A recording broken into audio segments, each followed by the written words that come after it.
آپ نے مجھے رحمت عالم صلی اللہ علیہ وآلہ وسلم کا دیا ہے، اس پر کچھ گفتگو کرنے کی سعادت حاصل کریں گے۔ اللہ تبارک و تعالیٰ کی بارگاہ میں دعا ہے، سورہ توبہ شریف کی آخری آیات میں سے جس آیہ کریمہ کی میں نے تلاوت کی ہے اس کے متعلق اللہ تبارک و تعالیٰ مجھے حق کہنے اور آپ سب کو حق سن کر اس پر عمل کرنے اور اسے عام کرنے کی توفیق عطا فرمائے۔ کہا جاتا ہے، یہ تحقیق اور ریسرچ سے ثابت ہے، یہ تجربے سے بھی ثابت ہے کہ دنیا میں کچھ لوگ ہوتے ہیں جو بڑے بے مروت ہوتے ہیں، بڑے مغرور ہوتے ہیں، ان میں عاجزی نہیں ہوتی، ان میں انکساری نہیں ہوتی، ان میں محبت نہیں ہوتی، ان میں پیار نہیں ہوتا۔ وہ کون لوگ ہیں جو کسی سے پیار نہیں کرتے، جو خود پسند رہتے ہیں، جو اپنے آپ ہی پر مرتے ہیں، جو کسی کو گھاس نہیں ڈالتے، جو کسی پر توجہ نہیں کرتے، جو کسی کے لیے جو وہ نرم دل نہیں رکھتے۔ تو لوگ کہتے ہیں ایسی فہرست جب بنتی ہے مغروروں کی، بے مروتوں کی، لوٹنے والوں کی، نظر انداز کرنے والوں کی، اگنور کرنے والوں کی، تو اس میں سب سے پہلا نام جس کا آتا ہے کہ وہ خوبصورت لوگ ہیں، وہ حسین لوگ ہیں۔ جو جتنا خوبصورت ہوتا ہے اکثر دیکھا جاتا ہے وہ اتنا مغرور ہوتا ہے، وہ اتنا گھمنڈی ہوتا ہے۔ یہاں محفل میں خوبصورت لوگ ہوں تو وہ ناراض نہ ہو، اس لیے کہ میں تھوڑی سی تمہید، رات آدھی گزر چکی ہے، میں آپ کو عنوان سمجھانے کے لیے تھوڑی سی تمہید پیش کرنا چاہتا ہوں تاکہ آپ کو عنوان سمجھ میں آ جائے۔ جو لوگ خوبصورت ہوتے ہیں سب ایسے نہیں ہوتے، اکثریت ایسی ہوتی ہے۔ خوبصورت لوگ کسی سے مروت نہیں رکھتے، وہ لوگ جو ہے وہ نظر انداز کرتے ہیں، اگنور کرتے ہیں۔ 50 مرتبہ وہ اپنی آنکھیں دیکھتے ہیں اور خود پر ہی گھمنڈ کرتے ہیں، وہ اپنا چہرہ دیکھتے ہیں، خود پر ہی اتراتے ہیں۔ خوبصورت لوگ مروت بھی نہیں کرتے، پیار بھی نہیں کرتے۔ بے شمار خوبصورت لوگ ایسے ہیں جن کے لیے پیار کرنے والے قطار لگا کر کھڑے رہتے ہیں مگر وہ سب کو نظر انداز کرتے ہیں کیونکہ ان کی نظر انداز کرنے کی عادت ہوتی ہے۔ دوسرے نمبر پر اگر فہرست بنتی ہے تو نمبر مالداروں کا آتا ہے۔ جو جتنا دولت مند ہوتا ہے وہ اتنا اکڑو ہوتا ہے، وہ اتنا مغرور ہوتا ہے، وہ کسی سے پیار نہیں کرتا، نظر انداز کرتا ہے۔ میں ہندوستان کے دولت مندوں کی بات نہیں کرتا، ہم تو آفاقی مذہب رکھتے ہیں تو آفاقی فکر بھی رکھتے ہیں۔ دنیا کے اندر دیکھ لے، ٹاٹا برلا ہو یا ان جیسے لوگ ہوں، مالدار لوگوں کی فہرست آپ دیکھیں، اللہ اکبر، کس طریقے سے غریبوں کا خون چوس کر، میں ٹاٹا کو نہیں کہہ رہا ہوں، جنرل بات کر رہا ہوں، غریبوں کا خون چوس کر جنہوں نے دولت اکٹھا کی ہے، اللہ اکبر، اقتدار کی کرسیاں سجانے کے لیے لاشوں کا انبار لگا دیتے ہیں اور اس پر اقتدار کی کرسیاں سجاتے ہیں۔ تو دولت مند لوگ جلدی سے کسی سے پیار نہیں کرتے، محبت نہیں کرتے۔ کہنے والوں نے کہا ہے جب دولت آتی ہے تو انسان گھمنڈی ہو جاتا ہے، انسان مغرور ہو جاتا ہے۔ آپ دیکھیں کسی غریب نے کبھی خدا ہونے کا دعویٰ نہیں کیا، ہمیشہ خدا ہونے کا دعویٰ مالداروں نے کیا ہے، دولت مندوں نے کیا ہے۔ فرعون نے کہا تھا میں خدا ہوں، دولت کی بنیاد پر ہی تو کیا تھا۔ نمرود نے کہا تھا انا ربکم الاعلی، دولت کی بنیاد اس پر تو کیا تھا۔ آل رسول کے خون میں جس نے اپنی انگلیوں ڈبو کر ہمیشہ کے لیے لعنت کا توق پہنا ہے، وہ شخص بھی تو دولت مند ہی تھا جس نے دولت کی بنیاد پر آل رسول سے جنگ کی تھی، تکبر کی بنیاد پر میرے آقا علیہ الصلوۃ والتسلیم کی حرمت کو پامال کیا تھا۔ اسی طرح دیکھ لیں اللہ اکبر، طائف کی وادیوں کے اندر جتنے لوگوں نے رسول اللہ کو جھٹلایا وہ سب کے سب دولت مند تو تھے۔ ابو جہل کون تھا، ابو لہب کون تھا، عتبہ کون تھا، شیبہ کون تھا، یہ سب مالدار لوگ تھے، یہ سب دولت مند لوگ تھے۔ تو کہا جاتا ہے کہ دولت مند لوگ بڑے گھمنڈی ہوتے۔ اکثر کی بات ہو رہی ہے، چند لوگ اگر اچھے ہو تو اس کا شمار نہیں ہوتا، حکم اکثریت پر لگتا ہے، بات اکثریت کی ہوتی ہے۔ اسی طرح کہا جاتا ہے اگر کسی کے پاس ایجوکیشن ہو، تعلیم ہو، تو تعلیم یافتہ لوگ بھی کسی کو خاطر میں نہیں لاتے، بہت جلدی سے کسی کی اہمیت کو تسلیم نہیں کرتے۔ علم کی بنیاد پر بھی انسان میں گھمنڈ پیدا ہوتا ہے۔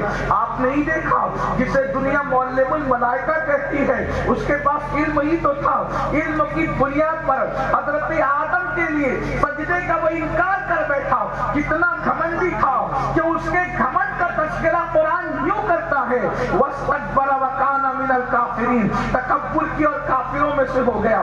یہی تو بات ہے، حسن والے، مال والے، علم والے، سلطنت والے، حکومت والے کسی سے پیار نہیں کرتے، مربت نہیں کرتے، زیادہ تر گھمنڈی ہوتے ہیں۔ مگر اب آئیے اللہ اکبر، جب ہم اپنے نبی کی طرف دیکھتے ہیں، جب اپنے رسول کی طرف دیکھتے ہیں، آقائے کون و مکان کی طرف دیکھتے ہیں، اللہ اکبر، سیاح لامکہ کی طرف دیکھتے ہیں، تو یہ سارے فلسفے حرف غلط کی طرف مٹتے ہوئے نظر آتے ہیں۔ اس کو اتنا کہ جبریل بھی سدرہ پر انتظار کر رہا ہو، اے اللہ مجھے کوئی کام دے دے تاکہ اسی بہانے زمین پر جاؤں اور آمینہ کے لال کا دیدار کر لوں۔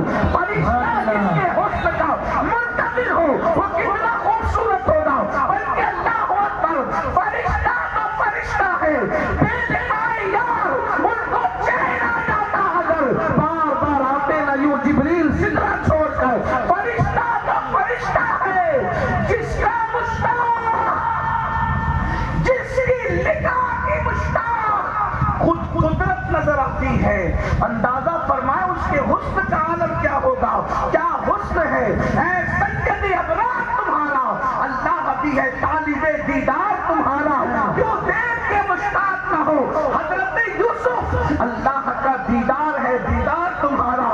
تھوڑا سا حسن کسی کو مل جائے، زمین پر پیر نہیں ٹکتے، لیکن میرے نبی کے حسن کا عالم یہ ہے۔ حسن یوسف پر چند عورتیں دیوانی ہے، حسن مصطفیٰ سے تو اللہ بھی پیار کرتا ہے، حسن مصطفیٰ سے تو فرشتے بھی پیار کرتے ہیں۔ اللہ اکبر، حسن کا عالم یہ ہے۔ میں اگر حسن کی بات کروں ایک بہت طویل وقت لگے گا، لیکن صرف اپنے عنوان پر آنے کے لیے، اور دولت کا عالم یہ ہے۔ یاد رکھنا، جو رسول اللہ کو غریب اور مخلص کہتے ہیں وہ جھوٹ کہتے ہیں، وہ کذاب ہے، وہ دجال ہے۔ جو رسول اللہ کو مخلصی کا تانا دیتے ہیں، غربت کا تانا دیتے ہیں، حالات نیچے اوپر ہر ایک کے ہوتے رہتے ہیں، مگر نبی تو خاندانی مالدار تھے، حضور کا پورا خاندان مالدار تھا۔ اس کی ایک دلیل میں آپ کے سامنے رکھنا چاہتا ہوں۔ اللہ اکبر، آپ مجھے بتائیں رسول اللہ کی ولادت سے صرف 55 دن پہلے کا واقعہ ہے، جب ابرہہ نے مکے والوں کے جانور اٹھا کر کے لے گیا، تو جانور لینے گیا تھا کون؟ حضرت عبد المطلب گئے تھے، اور وہ جانور پورے مکے والوں کے نہیں تھے۔ اللہ اللہ، وہ جانور حضرت عبد المطلب کے تھے۔ آپ نے فرمایا میرے جانور دے دو، میرے جانور دے دو۔ اس نے ہنس کے کہا عبد المطلب ہم تو آپ کے معتقد ہو گئے تھے جب ہمارے ہاتھی نے آپ کو سجدہ کیا تھا، لیکن آپ نے کعبے پر کوئی بات ہی نہیں کی، آپ تو اپنے جانور مانگ رہے ہیں۔ تو آپ نے کیا کہا تھا؟ جانور میرے ہیں، اس کی حفاظت کرنا میرا کام ہے، اور کعبہ اللہ کا ہے، اس کی حفاظت کرنا اس کے قلم پر ہے۔ آپ سے پوچھنا چاہتا ہوں، جس کا دادا اتنا مالدار ہو کہ اللہ اکبر اکثر مکے کے مضافات میں جس کے جانور چرتے ہو، یہ صرف رسول اللہ کے ولادت کے 55 دن پہلے کی بات ہے۔ 55 دن کے اندر کون سا آخری زلزلہ آ گیا تھا جو جانوروں کو نگل گئے؟ بتائیں تو صحیح، بتائیے۔ حضرت عبد المطلب کے پاس دولت کی حالت یہ تھی کہ رسول اللہ کے والدین کریمین کا ولیمہ انہوں نے مکے میں نہیں بلکہ منی کے میدان میں کیا، اور پورے مکہ کو کھانا کھلایا تھا۔ حضور کا پورا خاندان تو۔ اور ایک بات آپ سے کہوں یار، کسی غریب کو تم اپنی مسجد کا متولی نہیں بناتے، مکے والے کسی غریب کو کعبے کا متولی کیسے مان لیتے، اپنا سردار کیسے مان لیتے؟ تو حضور کا پورا گھرانہ مالدار رہا، اور ظاہری دولت بھی حضور کے پاس بہت تھی۔ حضور تاجر تھے، تجارت فرماتے تھے، ہاں، اور حضور علیہ السلام کی مدینہ منورہ میں تو اتنی دولت تھی کہ حضور علیہ السلام کی ماہانہ لاکھوں کی آمدنی تھی، مگر انداز یہ تھا کہ صبح کو دولت آتی اور سورج غروب ہونے سے پہلے پہلے تقسیم ہو جاتی۔ یہاں اتنے لوگ بیٹھے، اس میں غریب بھی ہوں گے، مالدار بھی ہوں گے۔ کیا کوئی بھکاری کو آپ ایک بکری دیتے ہو؟ بھیک مانگنے والے کو کبھی کسی نے بکری دی، کبھی گائے دی بھیک میں؟ اللہ کے رسول کے پاس ایک دیہاتی آ کے کہتا ہے حضور مجھے بھی کچھ خیرات دیجیے. آقا اس کا ہاتھ پکڑ کے کہتے ہیں یہ جو دو پہاڑ ہیں اس کے بیچ میں جنگل بھر کے جتنی بکریاں ہیں یہ میری ہے، جا میں نے تجھے عطا کر دیا. سبحان اللہ. وہ دیہاتی چلاتے ہوئے جاتا اور کہتا ہے لوگوں اگر مالدار ہونا ہے تو محمد پر ایمان لے آؤ، وہ تمہیں مالا مال کر دیں گے. اندازہ کریں جو بھیک میں جنگل بھر بھر کے بکریاں دیتا ہو وہ کتنا دولت مند ہوگا. ان کی دولت کا عالم یہ صرف عقیدتوں کی بات نہیں ہے، یہ ظاہری اعتبار سے بھی کہہ رہا ہوں. جبکہ آپ کہہ چکے کہ جو دولت مند ہوتا ہے وہ مغرور ہوتا ہے، جو دولت مند ہوتا ہے وہ گھمنڈی ہوتا ہے. لیکن یہاں دولت کتنی ہے. اور رہی علم کی بات تو اللہ اکبر، کوئی کتنا علم رکھتا ہے کوئی کتنا علم رکھتا ہے، کس کی علم کی سند کہیں سے ملتی ہے کسی کی کہیں سے ملتی ہے. لیکن یہاں تو علم کا عالم یہ ہے وَعَلَّمَكَ مَا لَمْ تَكُنْ تَعْلَمْ وَكَانَ فَضْلُ اللَّهِ عَلَيْكَ عَظِيمًا. اے محبوب ہم نے وہ سب کچھ آپ کو سکھا دیا جو آپ نہیں جانتے تھے. حضرت آدم کو کتنا سکھایا یہ حد ہے. وَعَلَّمَ آدَمَ الْأَسْمَاءَ كُلَّهَا. ہم نے آدم کو تمام چیزوں کے نام سکھائے، تمام چیزوں کے نام سکھائے. یہ علم آدم کی انتہا ہے کہ تمام چیزوں کے نام حضرت آدم کو سکھا دیے. لیکن مصطفیٰ جان رحمت کے لیے کہا وَعَلَّمَكَ مَا لَمْ تَكُنْ تَعْلَمْ. وہ سب کچھ سکھا دیا. کیا کیا سکھایا اس کی فہرست نہیں بتائی بلکہ فرمایا الرحمن علم القرآن. رحمان نے قرآن سکھایا اپنے محبوب کو، انسانیت کی جان کو. تو قرآن میں کیا ہے وَلَا رَطْبٍ وَلَا يَابِسٍ إِلَّا فِي كِتَابٍ مُبِينٍ. ہر رطب یابس کو اللہ نے قرآن میں بیان کر دیا. ہر چیز قرآن میں موجود ہے اور اللہ نے قرآن سکھایا. سکھانے والا عالم الغیب ہے، سکھانے والا عالم الغیب اور سیکھنے والا عالم غیب. کتنا علم دیا ہوگا، کتنا علم دینے والا جانے، لینے والا جانے. اتنا علم.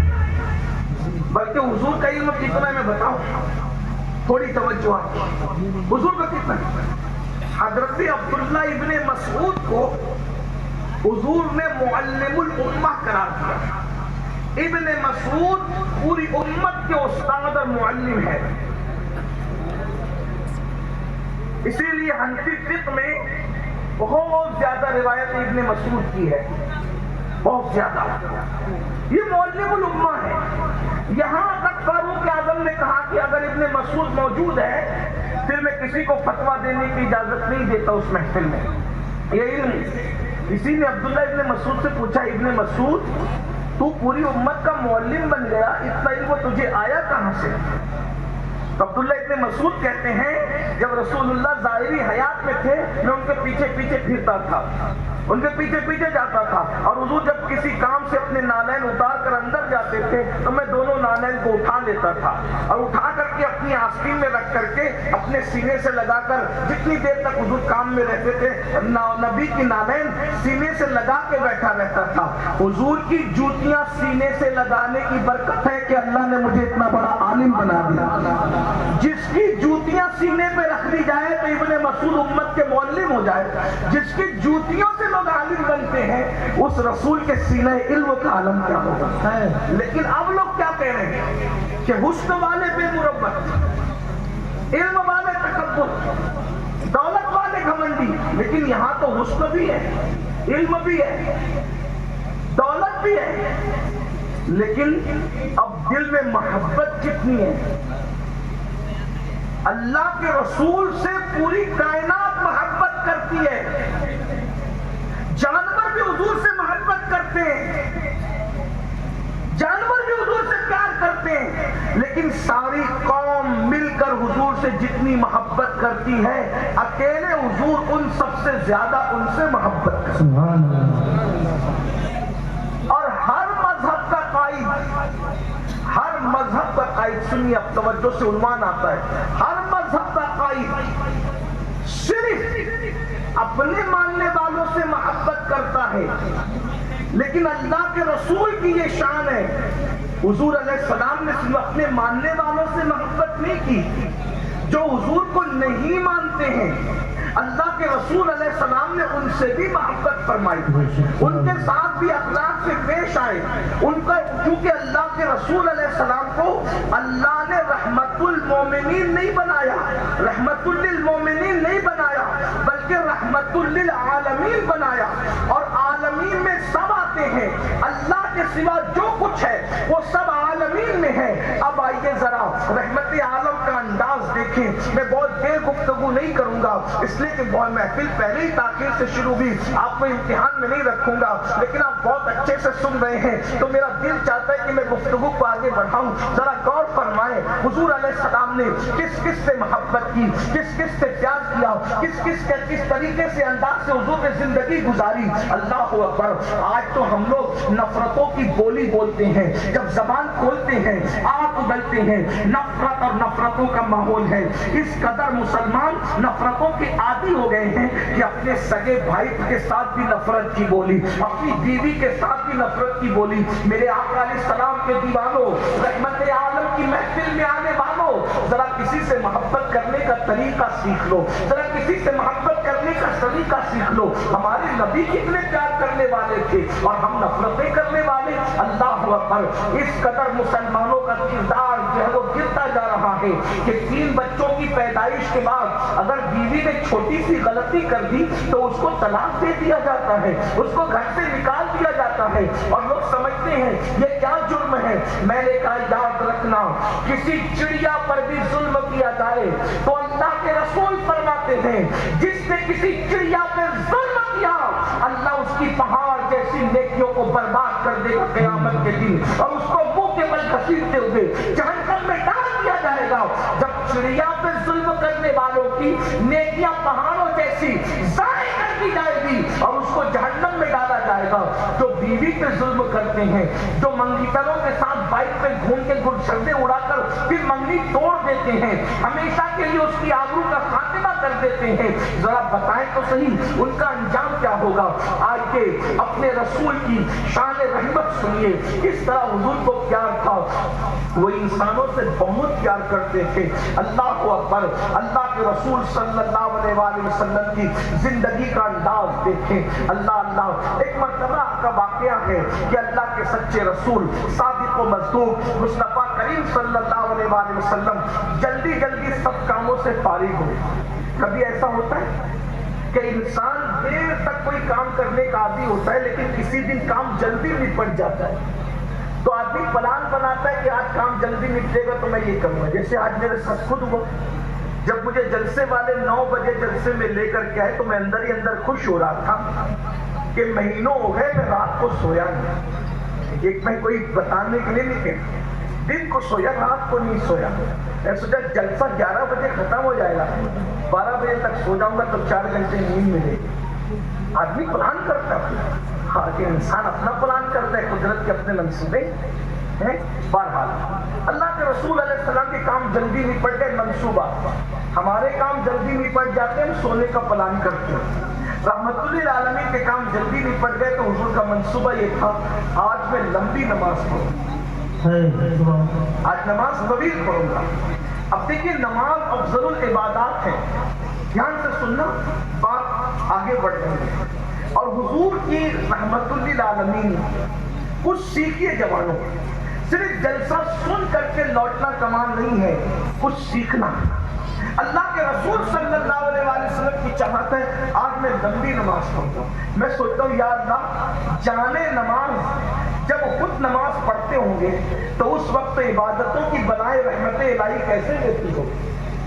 حضور کا انداز ہے آج میں لمبی اور حضور آئے سب سے فارغ ہو کر مسجد نبوی میں حضور کھڑے ہو گئے اور لمبی نماز کی نیت سے حضور نے دل میں ارادہ کر کے نماز شروع کی۔ صاحب قرآن پڑھ رہے ہیں، جانے عبادت میں ہے، ایسے میں دور سے ایک مدھم سی آواز مسجد نبوی کے سناٹے کو چیرتے ہوئے آتی ہے۔ مسجد نبوی میں سناٹا تھا، کوئی نہیں تھا، مسجد نبوی میں صرف حضور تنہا تھے، اس لیے کہ حضور کا گھر مسجد سے لگا ہوا تھا، اب بھی لگا ہوا ہے۔ حضور اکرم صلی اللہ علیہ وآلہ وسلم سناٹا ہے، مدینہ منورہ کی فضا خاموش ہے، اور اچانک وہ سناٹے کو ایک آواز چیرتی ہوئی مسجد نبوی میں آتی ہے اور حضور علیہ السلام کے ان کانوں سے ٹکراتی ہے جس کان کے بارے میں میرے امام کہتے ہیں دور و نزدیک کے سننے والے وہ کان لالے کرامت پہ لاکھوں سلام۔ جیسے وہ آواز ٹکرائی وہ رونے کی آواز تھی۔ اور وہ کون رو رہا تھا؟ کسی کا بچہ رو رہا تھا. یہ کسی کون تھا؟ وہ مسلمان تھا، یہودی تھا، نصرانی تھا، مجوسی تھا. کیونکہ مدینہ منورہ میں مخلوط فیملیاں رہتی تھی، ہر مذہب کے لوگ رہتے تھے، ہر مذہب کے ماننے والے لوگ رہتے تھے. مکہ المکرمہ میں جو ہے وہ زیادہ تر تعداد مشرکین کی تھی، لیکن رسول اللہ سے ان کے قبیلوں کی رشتہ داریاں تھی. یہاں کوئی رشتہ داریاں نہیں تھی، یہاں الگ الگ قبیلوں کے لوگ تھے، الگ الگ مذہب کے لوگ تھے.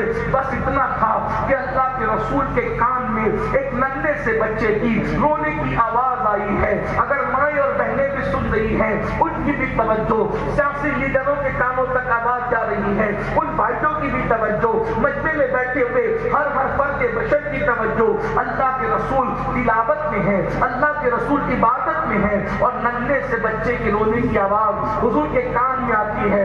کسی کے رونے سے حضور بے چین ہو جاتے ہیں، رحمت عالم بے قرار ہو جاتے ہیں، اور بے قراری کے بعد جو لمبی نماز پڑھنے کا منصوبہ تھا اس کو تبدیل کر دیتے ہیں، اور طویل نماز کو رونے کی آواز سن کر حضور نے مختصر کر دیا. اور جب نماز مختصر کی، جلدی سے سلام پھیرا، اور جہاں سے رونے کی آواز آ رہی تھی تیز قدم بڑھا کر اللہ کے رسول ادھر چل پڑے. آگے کی گفتگو کرنے سے پہلے اس مجمع سے جو واقعی صرف سننے کے لیے آیا ہے، اگر یہ لوگ تماشا کرنے کے لیے آتے تو بارش کی وجہ سے بھاگ چکے ہوتے، رات ڈھلنے کی وجہ سے بھاگ چکے ہوتے، لیکن ان میں کوئی نہ گیا. مطلب یہ صرف سننے والا مجمع ہے، یہ صرف سیکھنے والا مجمع ہے، یہ نبی کی محبت میں آنے والا مجمع ہے. میں آگے بڑھانے سے پہلے کہنا چاہتا ہوں، اللہ کے بندوں مجھے بتاؤ، اللہ کے رسول نے کسی بچے کے رونے کی آواز سن کر طویل نماز کا ارادہ ترک کر دیا، اور نماز کا سلام پھیر کر اس کی طرف تیزی سے بڑھے. کیا حضور کے اس طریق پر ہم ہیں؟ ہم کسی کے حضور کے گھر کا وہ بچہ نہیں تھا، وہ اللہ کے رسول کے گھر کا بچہ نہیں تھا، وہ یقیناً کوئی دور کا بچہ تھا. اور اللہ کے رسول نے اس بچے کے لیے نماز چھوڑ دی، نماز کو مکمل کر لیا، طویل نماز کو مختصر کر لیا. آج کسی کے بچے کے رونے پر ہم کیا نماز کو مختصر کریں گے؟ ہمارے ماں باپ روتے ہیں تب بھی ہمارے کانوں پہ چو نہیں رہی تھی. ہم رحمت عالم کا جلسہ رکھتے اور ماں باپ کو تڑپاتے. وہ رحمت عالم جو کتے بلیوں تک کا خیال کرتے تھے، آج ان کا کلمہ پڑھنے والے اپنے ماں باپ کو تڑپاتے، اپنے ماں باپ کو ترساتے، اپنے ماں باپ کی بددعائیں لیتے ہیں. بار بار جلسوں میں میں یہ بات کہتا ہوں، کسی کو برا بھی لگے تو مجھے معاف کریں کہ اگر نعت خواں نعت پڑھ رہا ہو ہم اس پر پیسہ لٹاتے، کوئی منع نہیں ہے، نعت خواں کو نذرانہ دینا سنت ہے. لیکن یہاں جو نظر دے رہے ہو اور ماں باپ کو دوا کھانے کا بل دینے کے لیے ڈانٹتے ہو، ہم تم پہ کتنا خرچ کریں؟ جتنا کمائے تمہیں پہ لٹا دے. بتائیے، اس کا مطلب جو دین اللہ کے رسول لے کر آئے تھے وہ دین آپ کے پاس نہیں ہے. اس دین سے ہم بہت دور ہو چکے ہیں. ماں باپ کو تڑپائے، ماں باپ کی بددعائیں لیں، ماں باپ کا علاج نہیں کر رہے، ماں باپ دوا کھانے میں ہیں اور ان کو چھوڑ چھوڑ کے ادھر ادھر بھاگ رہے. اور تمہارے رسول کو دیکھو، ایک ننھے سے بچے کے رونے کی آواز پر حضور علیہ السلام نے عبادت کو مختصر کر کے بتا دیا، نفل نماز کی وہ اہمیت نہیں ہے جو اللہ کے بندوں کی مدد کی تھی.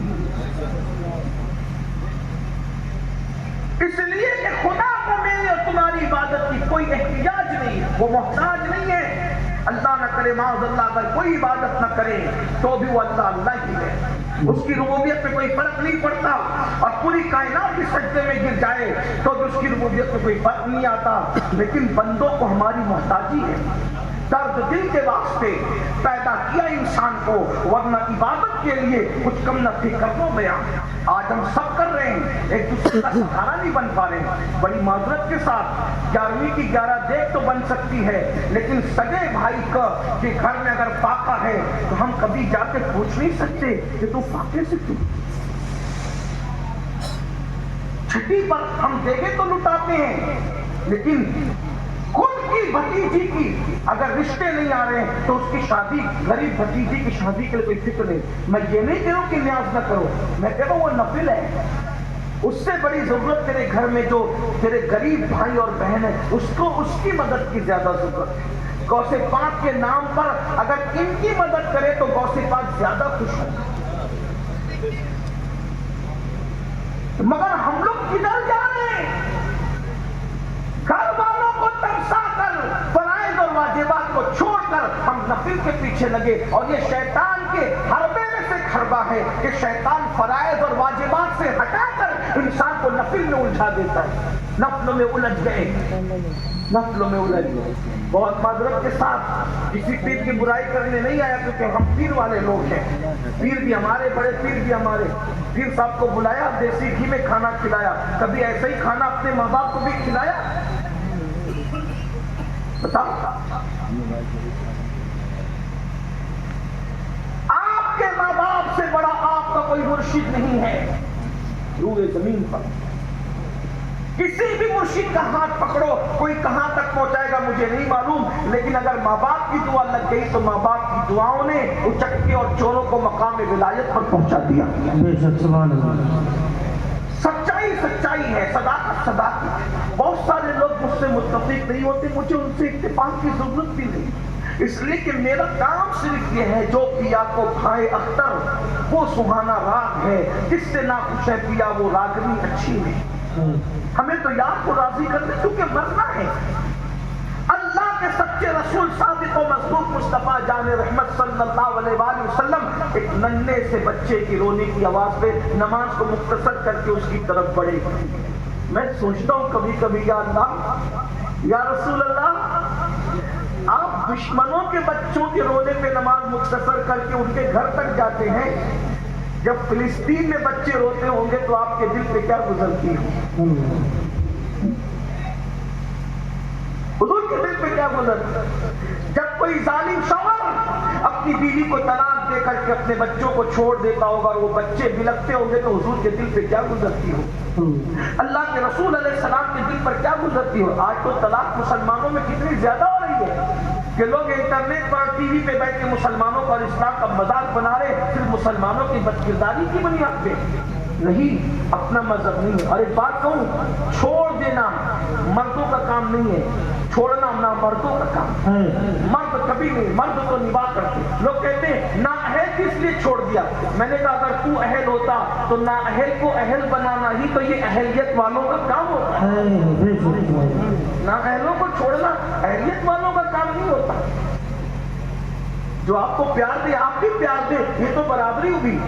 جو آپ سے منہ چڑھائے آپ اس کو پیار دے کے اپنا بنائے، یہی تو سنت نبوی ہے، یہ تو اللہ کے رسول کا طریق ہے. تو کیا ہوا؟ مختصر کرتے ہوئے حضور نے نماز مختصر کی اور اس آواز کی طرف چلے. خدا کی شان، جس دروازے کو چیر کر وہ آواز آ رہی تھی حضور اس دروازے پہ جا کے رک گئے. خدا کی شان کہ وہ دروازہ ایک یہودی کا دروازہ، اور یہودی دنیا کی سب سے بدترین قوم، انبیاء کی دشمنی میں پہلے نمبر پر کھڑے رہنے والی قوم کو یہودی کہتے ہیں. جس نے سب سے زیادہ نبیوں کا قتل کیا اسے یہودی کہتے ہیں. جنہوں نے سب سے زیادہ نبیوں کا مذاق اڑایا اسے یہودی کہتے ہیں. جنہوں نے سب سے زیادہ نبیوں سے بدزبانی کی انہیں یہودی کہتے ہیں. یہودی مطلب یہودی. اس قوم پر کبھی اعتبار نہ کرنا. یہ قوم اگر سونے کا لباس بھی پہن کر آئے تو اس پہ اعتبار نہ کرنا. لیکن آج تم یہودیوں کے اندر اتنے ڈوب چکے ہو کہ لباس یہودیوں کا، چہرہ یہودیوں کی طرح، بال یہودیوں کی طرح، انداز یہودیوں کی طرح، حتیٰ کہ اب عبادت بھی یہودیوں کی طرح. اگر علماء کرام سے توجہ چاہتا ہوں غلطی کروں تو یہ اصلاح کریں گے. جیسے یہودی ہفتے میں ایک دن سنیچر کے دن عبادت کرنے جاتے ہیں، ویسے اب تم بھی یہودیوں کے طریقے پر ہفتے میں ایک دن جمعہ کے دن 2 رکعت پڑھنے آتے ہو. ہمارے یہاں ایک دن نہیں ہے عبادت، ہمارے یہاں ہر لمحہ عبادت، ہر پل عبادت، ہر ساعت عبادت. اور صرف نماز کی جہاں تک بات ہے تو وہ کم سے کم 5 وقت جو فرض ہے نوافل تو اور ہے، واجبات تو اور ہے، سنن تو اور ہے، لیکن فرض تو 5 ہے. کتنا ٹائم نکالتا ہے؟ کون نکالتا ہے؟